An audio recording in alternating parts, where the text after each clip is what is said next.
नमस्कार साथियों। आज के इस वीडियो में हम लोग देखेंगे एसकेएम यूनिवर्सिटी दुमका की semester 1 BSc paper environmental studies के कुछ इंपॉर्टेंट क्वेश्चन को इसकी प्रीवियस के वीडियो तक हमने कुछ इंपॉर्टेंट क्वेश्चन को देखा था साथियों।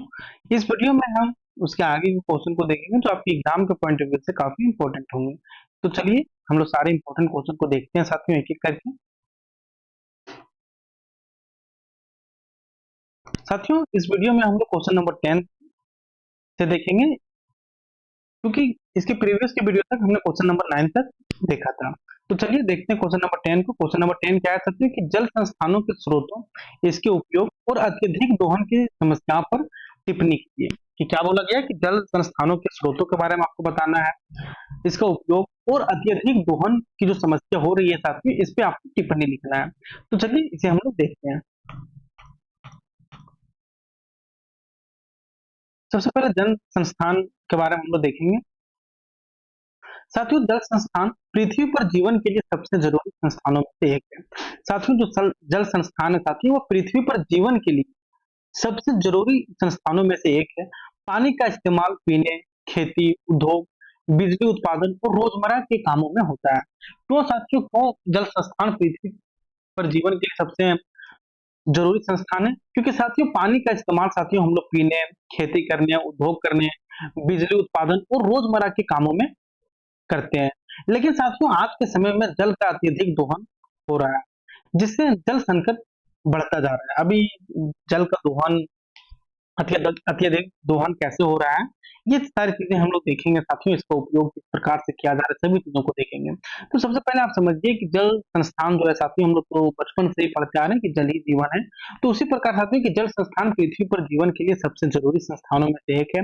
क्योंकि साथियों पानी का इस्तेमाल पीने में, हम लोग खेती करने, उद्योग करने, बिजली उत्पादन और रोजमर्रा के कामों में होता है। लेकिन आज के समय में जल का अत्यधिक दोहन हो रहा है, जिससे क्या हो रहा है, जिससे जल संकट बढ़ता जा रहा है। साथियों आइए बात करते हैं जल संस्थानों के स्रोत के बारे में, क्योंकि आपको क्वेश्चन में पूछा गया है। साथियों जल मुख्य रूप से दो प्रकार के स्रोतों से मिलता है। पहला जो स्रोत है साथियों वह है सतही जल स्रोत, सरफेस वाटर, नदियां, झीलें, तालाब, जलाशय आदि ये सारी चीजें। और जो दूसरी जो स्रोत है साथियों वह है भूमिगत जल स्रोत, मतलब अंडरग्राउंड, मतलब ग्राउंड वाटर स्रोत। साथियों जैसे हो गए कुएं, हो गया नलकूप, हैंडपंप आदि से निकलने वाली पानी। साथियों बारिश भी जल का एक प्राकृतिक स्रोत है जो नदियों और भूजल को भरने का काम करती है। साथियों आइए बात करते हैं जल का उपयोग के बारे में। जो सबसे जरूरी जो है साथियों वह पीने और घरेलू कामों में हम लोग जल का उपयोग करते हैं, जैसे खाना बनाना हो गया, नहाना हो गया, सफाई करना हो गया, कपड़े धोना हो गया, ये सारी चीजों में। और दूसरा और बहुत ही महत्वपूर्ण हम लोग जो उपयोग करते हैं इसका, वह करते हैं साथियों कृषि में। सबसे ज्यादा पानी खेती में सिंचाई के लिए उपयोग होता है। वो तीसरा है साथियों वह है उद्योगों में, कारखानों में ठंडा करने, सफाई और उत्पाद बनाने के लिए पानी लगता है। चौथा जो है साथियों वह है बिजली उत्पादन करने में, बांधों और जल विद्युत परियोजनाओं में पानी का इस्तेमाल होता है। बिजली उत्पादन में पानी अत्यधिक इस्तेमाल होता है साथियों। तो हम लोग अभी देख लिए पानी का स्रोत कहाँ से है, उसके बाद जो उपयोग देखें, उपयोग जैसे पीने और घरेलू कामों में हो गया, कृषि में हो गया, उद्योगों में हो गया, बिजली उत्पादन में हो गया, ये सारी चीजें। इसके बाद है साथियों जल का अत्यधिक दोहन कहाँ हो रहा है। साथियों आज के समय में जनसंख्या बढ़ने, अंधाधुंध खेती, उद्योगों के बढ़ते उपयोग और पानी की बर्बादी के कारण साथियों जल संस्थानों पर बहुत दबाव पड़ रहा है। इससे साथियों अत्यधिक दोहन कहते हैं। मतलब अत्यधिक दोहन करने का क्या मतलब है साथियों, क्योंकि हम लोग भी देख रहे हैं आज के समय में जो पॉपुलेशन इतना बढ़ रहा है, अंधाधुंध खेती की जा रही है, उद्योगों के बढ़ते उपयोग है और पानी की बर्बादी के कारण साथियों जल संस्थानों पर बहुत दबाव पड़ रहा है। इससे क्या हो रहा है साथियों, इससे अत्यधिक दोहन हो रहा है। इसी चीज को साथियों हम लोग, तो कोई भी चीज में दबाव पड़ता है साथियों, तो उसी को हम लोग दोहन बोलते हैं। ज्यादा ज्यादा दबाव पड़े तो उसको अत्यधिक दोहन बोल सकते हैं। तो वही है कि आज के समय में साथियों जनसंख्या बढ़ रही है, अंधाधुंध खेती हो रही है, उद्योगों के बढ़ते उपयोग और पानी की बर्बादी के कारण साथियों जल संस्थानों पर बहुत दबाव पड़ रहा है। इससे साथियों क्या हो रहा है, इससे अत्यधिक दोहन हो रहा है। इसके बाद साथियों अत्यधिक दोहन की समस्याएं हैं, जैसे भूजल स्तर गिरता जा रहा है, जिससे कुएं और हैंडपंप सूखने लगे हैं। भूजल स्तर गिरता जा रहा है, जिससे क्या हो रहा है साथियों कि कुएं का जो पानी है और हैंडपंप में जो पानी था उसमें भी सूखने लगे हैं। नदियों और तालाबों का जल स्तर साथियों कम हो रहा है और कई तो पूरी तरह सूख गए हैं, पूरा मतलब सूखा पड़ गया है। और भी समस्या है, जैसे खेती पर असर पड़ रहा है, जिससे फसलें खराब होने लगी है। पानी की गुणवत्ता खराब हो रही है, कई जगहों पर पानी पीने लायक भी नहीं बचा है। भविष्य में पानी की भारी कमी हो सकती है, जिससे क्या होगा साथियों, जिससे जीवन पर भी संकट आ सकता है।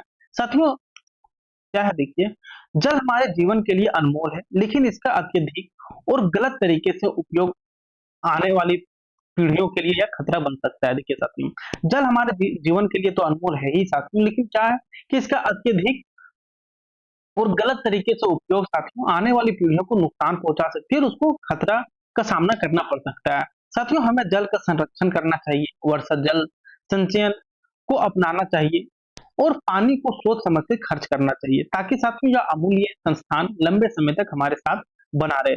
साथियों, होता है ना कि मान लीजिए कि आप खाना नहीं खाए हैं ना साथियों, तो उसके बिना आप रह सकते हैं, लेकिन आपको यदि प्यास लग गया ना एक घंटा भी, तो पानी के बिना नहीं रह सकते हैं साथियों।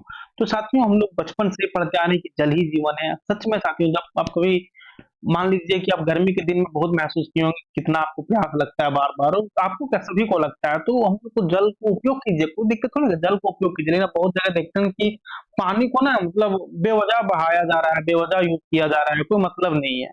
तो ये सब कहीं आप देखते हैं, तो इन सब को थोड़ा मना कीजिए और जल को संरक्षण कीजिए साथियों, मतलब जल ही जीवन है। इसके बाद क्वेश्चन नंबर 11 है साथियों, नवीकरणीय और अनवीकरणीय ऊर्जा संस्थानों में अंतर स्पष्ट कीजिए। तो ये सबसे पहले हम ऊर्जा संस्थान समझेंगे, इसके बाद इसके दो प्रकार होते हैं, पहला है नवीकरणीय और दूसरा अनवीकरणीय। क्या क्या होते हैं, इस सारी चीजों के बारे में हम लोग बात करेंगे। साथियों, ऊर्जा संस्थान वे स्रोत होते हैं जिनसे हमें बिजली, गर्मी या ईंधन मिलता है। देखिए, ऊर्जा संस्थान क्या होते हैं साथियों, ऊर्जा संस्थान वे स्रोत होते हैं साथियों, कौन से स्रोत होते हैं जिनसे हमें बिजली मिलती है, गर्मी या ईंधन मिलता है। इन ऊर्जा स्रोतों को दो भागों में बांटा गया, पहला है साथियों नवीकरणीय और दूसरा है अनवीकरणीय। साथियों, नवीकरणीय ऊर्जा संस्थान वे होते हैं जो प्रकृति से बार बार मिलने वाले होते हैं। देखिए, जिसमें से साथियों नवीकरणीय ऊर्जा संस्थान को दो भागों में बांटा गया, जिसका पहला नवीकरणीय है साथियों। वे नवीकरणीय ऊर्जा वे संस्थान होते हैं साथियों जो प्रकृति से हमें बार बार मिलने वाले होते हैं और ये कभी खत्म नहीं होते हैं। जैसे आपको सूरज की रोशनी हो गया, सौर ऊर्जा, ये सारी चीजें, हवा जैसे पवन ऊर्जा, ये सभी, पानी जल ऊर्जा, ये सभी, बायोगैस और पेड़ पौधों से मिलने वाली जैव ऊर्जा होती है। इनका उपयोग साथियों, इनका उपयोग करने से पर्यावरण को बहुत कम नुकसान होता है और ये साफ सुथरी ऊर्जा देने वाली स्रोत माने जाते हैं। तो आपने देखा साथियों, ऊर्जा संस्थान क्या होते हैं, ऊर्जा संस्थान वे स्रोत होते हैं साथियों जिनसे हमें बिजली, ईंधन या गर्मी, ये सारी चीजें मिलती है। इन ऊर्जा स्रोतों को साथियों दो भागों में बांटा गया, पहला साथियों नवीकरणीय। नवीकरणीय क्या होती है साथियों, नवीकरणीय ऊर्जा संस्थान वे होते हैं साथियों जो प्रकृति से हमें बार बार मिलती है। जैसे आपका हो गया साथियों, बार बार मिलती है और ये कभी खत्म नहीं होती है। यदि मनुष्य ये इस तरह लापरवाही करते रहे तो एक समय आएगा जब खत्म हो जाएगी, हम लोग का जब पीढ़ी आएगा उस टाइम, क्योंकि इतने अधिक ये सब पेड़ पौधे काट रहे हैं और डिफोरेस्टेशन कर रहे हैं, तो एक दिन तो होना ही है, लेकिन अभी तो खत्म नहीं होगी। जैसे साथियों खत्म नहीं होने वाली, जैसे जैसे सूरज की रोशनी हो गया, जैसे हम लोग सौर ऊर्जा बोलते हैं, जैसे हवा पवन ऊर्जा, पानी जल ऊर्जा, बायोगैस और पेड़ पौधे से मिलने वाली जैव ऊर्जा, ये सारी चीजें आती है साथियों नवीकरणीय संस्थानों में। इनका उपयोग करने से साथियों पर्यावरण को बहुत कम नुकसान होता है और ये साफ सुथरी ऊर्जा देने वाली स्रोत माने जाते हैं।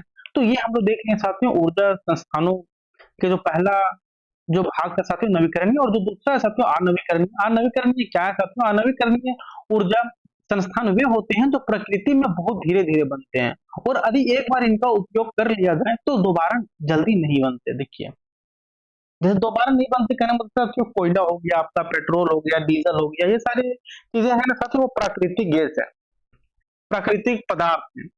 तो ये सारी चीजें एक बार बन गई तो बार बार नहीं बनती। जिस तरह अभी सूरज की किरणें से हमें ऊर्जा मिलती, तो अभी आज मिला तो कल भी मिलेगा। तो लेकिन इसके विपरीत साथियों जो अनवीकरणीय ऊर्जा संस्थान होते हैं, ये वे होते हैं साथियों जो प्रकृति में बहुत धीरे धीरे बनते हैं। ये भी हालांकि प्रकृति से ही बनते हैं, लेकिन ये इसका जो प्रोसेस होता है ना साथियों, बहुत ही धीरे-धीरे होता है और यदि एक बार इनका उपयोग कर लिया जाए तो ये दोबारा जल्दी नहीं बनते। जैसे आपका कोयला हो गया, जैसे अभी हमने बताया पेट्रोल हो गया, डीज़ल हो गया, प्राकृतिक गैस और परमाणु ईंधन हो गए, ये सारी चीज़ें। साथियों ये सीमित मात्रा में उपलब्ध होते हैं और इनका उपयोग करने से वायु प्रदूषण, जल परिवर्तन जैसी समस्याएँ हो सकती है। देखिए, क्या है साथियों? ये जो संस्थान है, जो इससे हमें मिलती है, जैसे कोयला हो गया, पेट्रोल हो गया, डीज़ल हो गया, प्राकृतिक गैस और परमाणु ईंधन हो गए, ये सीमित मात्रा में उपलब्ध होते हैं साथियों और इनका उपयोग करने से साथियों वायु प्रदूषण, जल परिवर्तन जैसी समस्याएँ हो सकती है। इनका और देखिए क्या है कि ये सीमित मात्रा में उपलब्ध होते हैं और इनका उपयोग करने से वायु प्रदूषण, जैसे कोयला का यदि आप अत्यधिक करेंगे और जैसे गाड़ियों वगैरह में देखते हैं ना साथियों, बहुत सारे हार्मफुल गैसेस निकलते हैं, तो उससे क्या होगा कि साथियों वायु प्रदूषित होगा, जलवायु परिवर्तन होगा, ये सारी समस्याओं का सामना करना पड़ सकता है। इसके बाद साथियों नवीकरणीय ऊर्जा संस्थानों से हमें लंबे समय तक ऊर्जा मिलती रह सकती है क्योंकि ये हमेशा के लिए उपलब्ध रहते हैं। देखिए साथियों क्या है, नवीकरणीय ऊर्जा संस्थानों से हमें क्या है साथियों, हमें लंबे समय तक ऊर्जा मिलती रहती है क्योंकि साथियों ये हमेशा के लिए उपलब्ध रहते हैं, जबकि अनवीकरणीय संस्थान धीरे धीरे खत्म होते जा रहे हैं। इसलिए आजकल पूरी दुनिया नवीकरणीय ऊर्जा की ओर बढ़ रही है ताकि पर्यावरण को बचाया जा सके और भविष्य में ऊर्जा की कमी ना हो। देखिए क्या है साथियों, फिर से समझिए, नवीकरणीय ऊर्जा संस्थानों से साथियों क्या है कि हमें लंबे समय तक ऊर्जा मिलती रह सकती है क्योंकि साथियों ये हमेशा के लिए उपलब्ध है, क्योंकि पेड़ पौधे से हमें मिलती है ऊर्जा, हवा से मिलती है, सूरज की किरणें से मिलती है। तो ये चलिए, ये मतलब ये तो हमें हर रोज मिलती रहेगी, कोई दिक्कत नहीं है। लेकिन साथियों जैसे इसके ऊपर अनवीकरणीय संस्थान धीरे धीरे खत्म होते जा रहे हैं क्योंकि इसमें कोयला है, पेट्रोल है और भी कुछ गैसेस वगैरह है। इसलिए साथियों लोग आजकल पूरी दुनिया नवीकरणीय ऊर्जा की ओर बढ़ रही है ताकि पर्यावरण को बचाया जा सके और भविष्य में ऊर्जा की कमी ना हो कभी। साथियों इस प्रकार नवीकरणीय और अनवीकरणीय ऊर्जा संस्थानों में सबसे बड़ा अंतर यही है कि लगातार उपलब्ध रहता है और पर्यावरण के लिए सुरक्षित होता है। देखिए इस प्रकार हम लोग देख रहे हैं साथियों कि नवीकरणीय और अनवीकरणीय ऊर्जा संस्थान जो है वो सबसे बड़ा अंतर यही है कि एक लगातार उपलब्ध रह रहा है और दूसरी साथियों लगातार उपलब्ध नहीं हो रहा है कि एक बार यदि इसका उपयोग पूरा कर लिया जाए तो इसको बनने में बहुत टाइम लगता है। तो वही है कि जबकि दूसरा साथियों सीमित है और इसका अधिक उपयोग से पर्यावरण को नुकसान पहुंचता है और ये सीमित मात्रा में है, तो ये एक समय ऐसा आएगा जब इसका हम लोग अत्यधिक उपयोग कर लें, कोयला वगैरह का, पेट्रोल वगैरह, ये खत्म हो सकती है। साथियों हमें समझदारी से ऊर्जा का उपयोग करना चाहिए और नवीकरणीय स्रोतों को बढ़ावा देनी चाहिए, जैसे पेड़ पौधों को, ये सारी चीजों को। साथियों क्वेश्चन नंबर 12 है जो कि वेरी वेरी इंपॉर्टेंट क्वेश्चन है, आप इसे वीवीआई कर लीजिए। क्या है साथियों कि जैव विविधता के स्तर और इसके महत्व को समझाइए। तो आइए हम देखते हैं। साथियों जैव विविधता का मतलब होता है धरती पर मौजूद सभी तरह के जीवों की विविधता, यानी आपका पेड़ पौधे हो गए, जानवर हो गए, कीड़े मकोड़े हो गए, सूक्ष्म जीव हो गया, समुद्री जीव हो गए और जंगलों में रहने वाले सभी जीवों की कुल संख्या और उनके प्रकार। देखिए बहुत इंपॉर्टेंट है साथियों, सबसे पहले आप ये समझिए, इसके स्तर और इसके महत्व को तो हम लोग समझेंगे ही, लेकिन आपको एक चीजें मालूम होती है कि जैव विविधता आखिर होती क्या है, जैव विविधता का मतलब क्या होता है। तो साथियों हमने ये जितना आसान भाषा में हो सका उतना आसान भाषा में हमने आंसर को तैयार किया कि देखिए जैव विविधता क्या है साथियों, इसका मतलब क्या है साथियों, जैव विविधता का मतलब होता है धरती पर मौजूद सभी तरह के जीव, हम लोग भी, हाँ हम लोग भी, धरती पर मौजूद सभी तरह के जीव की विविधता देते हैं। आपका पेड़ पौधे हो गए हैं, जानवर हो गए हैं, कीड़े मकोड़े हो गए हैं, सूक्ष्म जीव, छोटे मोटे जीव हो गए हैं, समुद्री जीव हो गए हैं और जंगलों में रहने वाले सभी जीवों की कुल संख्या और उनके जितने भी प्रकार है साथियों, सभी साथियों जैव विविधता में आते हैं। साथियों ये जीव एक दूसरे से जुड़े होते हैं और मिलकर हमारे पर्यावरण को संतुलित बनाए रखते हैं। और साथियों जितने भी जैव विविधता होते हैं साथियों, ये एक दूसरे से जुड़े हुए होते हैं और मिलकर हमारे पर्यावरण को एक संतुलित या बनाए रखते हैं। जैव विविधता हमें भोजन, दवाइयां, वस्त्र, ईंधन, साफ पानी और स्वच्छ हवा प्रदान करने में मदद करती है। और क्या है साथियों, जो जैव विविधता है साथियों, जैसे पेड़ पौधे, इसमें सभी चीजें आती है ना, पेड़ पौधे आपके हो गए, जानवर हो गए, कीड़े मकोड़े हो गए, तो वही है साथियों कि जैव विविधता हमें भोजन, दवाइयां, वस्त्र, ईंधन, साफ पानी और स्वच्छ हवा प्रदान करने में ये हमें मदद करती है। साथियों यह किसी देश की प्राकृतिक संपत्ति भी मानी जाती है कि आपके देश में कितनी जैव विविधता है, तो इसे साथियों किसी भी देश का एक प्राकृतिक संपत्ति भी इसे मानी जाती है। साथियों जैव विविधता को 3 मुख्य स्तरों में समझा जा जाता है। पहला जो है साथियों वह प्रजातीय स्तर, जिसमें स्पीशीज हम लोग बोलते हैं, स्पीशीज डाइवर्सिटी बोलते हैं, जिसमें क्या होती है साथियों, पहला जो स्तर है आपका प्रजातीय स्तर, उसमें क्या होता है दोस्तों कि जिसमें अलग-अलग प्रकार की जीव-जंतुओं की प्रजातियाँ शामिल होती है। जैसे आपका शेर हो गया, बाघ हो गया, हाथी हो गया, मछलियाँ हो गया, पक्षी हो गया, ये सारी चीज़ें। दूसरा जो है साथियों वह है आनुवंशिक स्तर जिसे हम लोग बोलते हैं जेनेटिक डाइवर्सिटी। देखिए, अभी तो हम लोग जैव विविधता को समझे कि जैव विविधता आखिर होती क्या है। इसके बाद देखिए साथियों जैव विविधता के 3 मुख्य स्तर हैं क्योंकि आपको इसमें स्तर भी पूछा गया है। पहला जो है साथियों वह है प्रजातीय स्तर स्पीशीज डाइवर्सिटी जिसमें क्या है साथियों जिसमें अलग-अलग प्रकार के जीव-जंतुओं को जीव-जंतुओं की प्रजातियाँ शामिल होती है जैसे आपका शेर हो गया, बाघ हो गया, हाथी हो गया, मछलियाँ, पक्षी आदि ये सारी जो है साथियों वो प्रजातीय स्तर के अंतर्गत आते हैं पहला स्तर में। और दूसरा जो स्तर है साथियों वह है आपका आनुवंशिक स्तर। जिसे हम लोग बोलते हैं जेनेटिक डाइवर्सिटी जो एक ही प्रजाति के भीतर पाए जाने वाले अलग-अलग गुणों और विशेषताओं को दर्शाते हैं। देखिए क्या है साथियों आनुवंशिक स्तर क्या है साथियों जो एक ही प्रजाति के भीतर पाए जाने वाले अलग-अलग गुणों और विशेषताओं को ये दर्शाते हैं जैसे अलग-अलग रंग के आम हो गए या गाय की विभिन्न नस्लें हो गए ये सारी जो चीजें हैं साथियों वह है आनुवंशिक स्तर इसे आप फिर से समझिए साथियों क्योंकि ये वेरी वेरी इंपॉर्टेंट है देखिए हमने जैव विविधता समझ लिया जिसमें सभी जीव वगैरह आते हैं वैसे और सभी सभी जीव आते हैं फिर उनके प्रकार भी आते हैं और इसके बाद देखिए जैव विविधता को 3 मुख्य स्तरों में बांटा गया है या फिर से 3 मुख्य स्तरों में समझा जा सकता है पहला जो स्तर है साथियों वह है प्रजातीय स्तर जिसमें कि किन किन जीवों को शामिल किया गया है जैसे शेर हो गया बाघ हो गया हाथी मछलियां पक्षी आदि ये सारी चीजों को और जो दूसरा स्तर है साथियों वह है आपका आनुवंशिक स्तर जिसे हम लोग बोलते हैं इंग्लिश में जेनेटिक डाइवर्सिटी जो कि साथियों जो एक ही प्रजाति के भीतर पाए जाने वाले अलग अलग गुणों और विशेषताओं को दर्शाता है देखिए आनुवंशिक स्तर में क्या होती है साथियों जो एक ही प्रजाति के भीतर पाए जाने वाले अलग अलग गुणों और विशेषताओं को दर्शाता है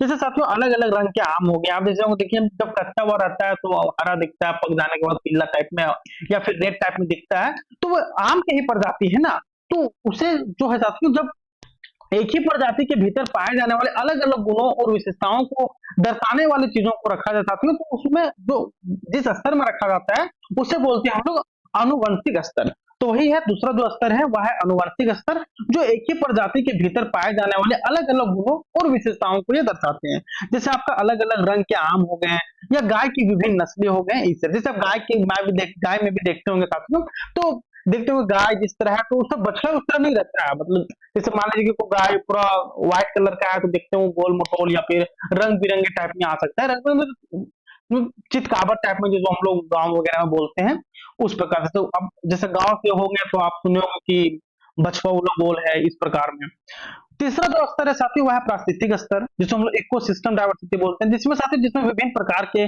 पर्यावरण शामिल होते हैं जैसे जंगल रेगिस्तान नदी पहाड़ समुद्र आदि जिनमें अलग अलग जीव रहते हैं यहाँ तक क्लियर है साथी पहला जो था आपका वह था आपका प्रजातीय स्तर जिसमें शेर बाघ हाथी मछलियां पक्षी ये सारे होती है जिसमें अलग अलग प्रकार के जीव जंतुओं की प्रजातियां शामिल होती है जिसमें शेर बाघ हाथी मछलियां पक्षी आदि और दूसरा जो होती है साथियों अनुवंशिक स्तर जिसमें एक ही प्रजाति के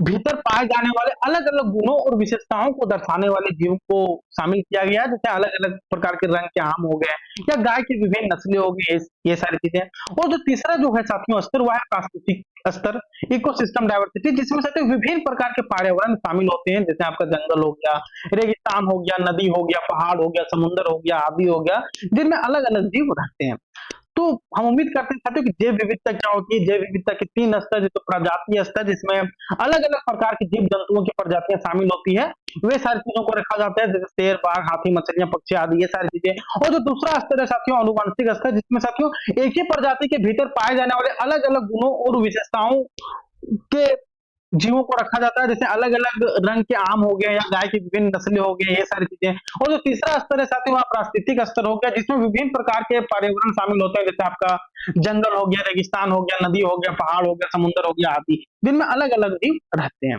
तो ये था साथियों साथियों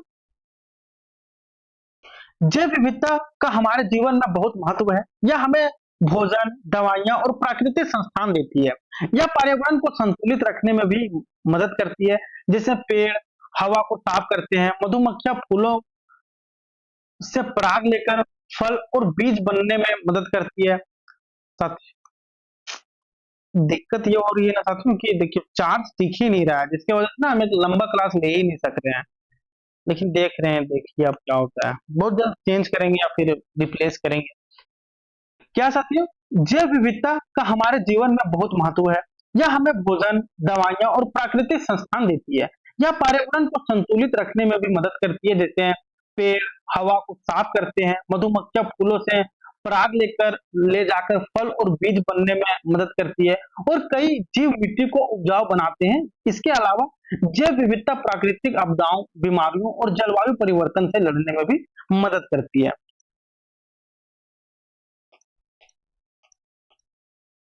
देखिए, छात्र जैव विविधता का हमारे जीवन में बहुत क्योंकि आपको महत्व भी पूछा गया, तो वही है कि जैव विविधता का हमारे जीवन में बहुत महत्व है। यह हमें भोजन, दवाइयां और प्राकृतिक संस्थान भी देती है, या पर्यावरण को संतुलित रखने में भी मदद करती है, जैसे पेड़ हवा को साफ करती है, मधुमक्खियां फूलों से पराग ले जाकर फल और बीज बनने में मदद करती है, और कई जीव मिट्टी को उपजाऊ बनाने में मदद करती है। इसके अलावा साथियों जैव विविधता प्राकृतिक आपदाओं, बीमारियों और जलवायु परिवर्तन से भी लड़ने में यह हमें मदद करती है। इसलिए साथियों जैव विविधता को संरक्षण करना बहुत जरूरी है। यदि कोई भी जीव या पौधा विलुप्त हो जाता है तो उसका असर साथियों पूरे पारिस्थितिकी तंत्र पर पड़ सकता है। साथियों इसके बाद हमें पेड़ लगाने चाहिए, वन्य जीवों की रक्षा करनी चाहिए, और प्राकृतिक संस्थानों को समझदारी से उपयोग करना चाहिए, ताकि जैव विविधता बनी रहे और हमारा जीवन सुरक्षित रहे। तो ये थे साथियों इसका महत्व। महत्व आप समझ गए ना, जैसे हम इस जैव विविधता तो इसलिए भी महत्व हो जाता है साथियों, क्योंकि यह हमें भोजन देती है, दवाइयां देती है और प्राकृतिक संस्थान देती है। यह पर्यावरण को संतुलित रखने में मदद करती है, जैसे पेड़ हवा को साफ करते हैं, मधुमक्खियां फूलों से पराग ले जाकर फल और बीज बनने में मदद करती है, और कई जीव साथियों मिट्टी को उपजाऊ बनाने में मदद करते हैं। इसके अलावा साथियों जैव विविधता जो होती है वो प्राकृतिक आपदाओं, बीमारियों और जलवायु परिवर्तन से लड़ने में भी मदद करती है। इसलिए जैव विविधता का संरक्षण करना बहुत जरूरी है। यदि कोई भी जीव या पौधा विलुप्त हो जाता है तो उसका जो असर है साथियों वो पूरे पारिस्थितिकी तंत्र पर पड़ सकता है। हमें पेड़ लगाने चाहिए, वन्य जीवों की रक्षा करनी चाहिए, और प्राकृतिक संस्थानों को समझदारी से उपयोग करना चाहिए, ताकि जैव विविधता बनी रहे और हमारा जीवन साथियों सुरक्षित हो। तो साथियों ये था क्वेश्चन नंबर 12। हम नेक्स्ट वीडियो में देखेंगे साथियों भारत की जैव विविधता हॉटस्पॉट कौन कौन से, ये भी काफी इंपॉर्टेंट है साथियों, और कई बार एग्जाम में इसे पूछा गया है। इसके बाद के क्वेश्चन दे है साथियों जैव विविधता के लिए खतरे क्या क्या है, ये सारी चीजें, और इसके बाद है क्योंकि सिलेबस भी आपका लॉन्ग है साथियों, तो और ये भी क्वेश्चन 15 जो है साथियों इन सीटू और एक्स सीटू संरक्षण के उदाहरण दीजिए, ये भी काफी इंपॉर्टेंट है साथियों। ये आपके शायद जो सिलेबस है ना साथियों, ये आपका रिव्यू सेमेस्टर 4 इन्वायरमेंटल स्टडीज से थोड़ा बहुत मिलता है, तो देख ये सिलेबस है आपका। IUCN रेड लिस्ट क्या है, इसकी श्रेणियों का उल्लेख कीजिए। तो साथियों नेक्स्ट वीडियो में हम लोग इन सारे क्वेश्चनों के बारे में बात करेंगे, क्योंकि अभी लैपटॉप में चार्ज नहीं है, तो हम नेक्स्ट वीडियो में इन सारे क्वेश्चनों को आपको बताएंगे। साथियों यदि वीडियो आप लोग को पसंद लगी हो, अच्छा लगा हो, तो वीडियो को लाइक कीजिए, चैनल को सब्सक्राइब कीजिए साथियों, और अपने दोस्तों के साथ इसे शेयर करना ना भूलिए। तो मिलते हैं नेक्स्ट वीडियो में, तब तक आप लोग अच्छे से पढ़ते रहिए। थैंक यू साथियों।